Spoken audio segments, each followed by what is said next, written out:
Universal talkies నేను anchor Soumya. Siddharth అలాగే త్రిష పేరు గుర్తుకు రాగానే మనకు గుర్తొచ్చే ఒకే ఒక్క సినిమా నువ్వు వస్తానంటే నేను వద్దంటాను.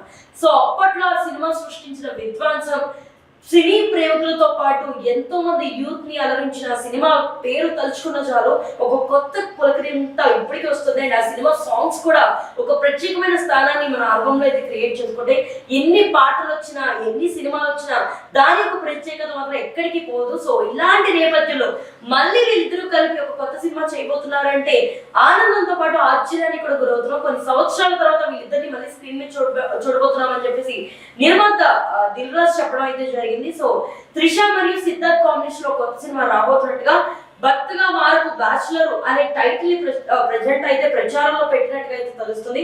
ఒక కొత్త దర్శకుడితో వీళ్ళిద్దరి కాంబినేషన్ లో సినిమాను తీయాలని అండ్ ఇది పాన్ ఇండియా మూవీగా ఉండబోతుందని చెప్పేసి దిల్ రాజు అయితే ప్రకటించడం జరిగింది.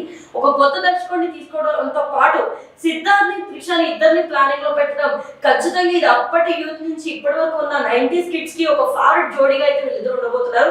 ప్రెసెంట్ త్రిష ఎన్నో కొత్త సినిమాలు చేసుకుంటూ ఓన్లీ టాలీవుడ్ లోనే కాకుండా తమిళనాడు కూడా ఒక అద్భుతమైన అవకాశాన్ని అందుకుంటుంది. అలాగే సిద్ధార్థ్ కూడా సంవత్సరానికి ఒక సినిమా చొప్పున రిలీజ్ చేస్తూ ఉన్న నేపథ్యంలో మరి ఇలాంటి ఒక కొత్త స్టోరీని ఒక ఫ్యామిలీ ఎంటర్టైనర్ గా అండ్ ఇప్పుడు కపుల్ ఫ్రెండ్లీ ఒక సినిమాని అయితే తీసుకురావడం ప్లాన్ చేస్తున్నట్టుగా దిల్రాజ్ అయితే మనకు అర్థమవుతుంది. మరి ఈ సినిమా ఎలా ఉండిపోతుందని మీరు అనుకుంటున్నారు?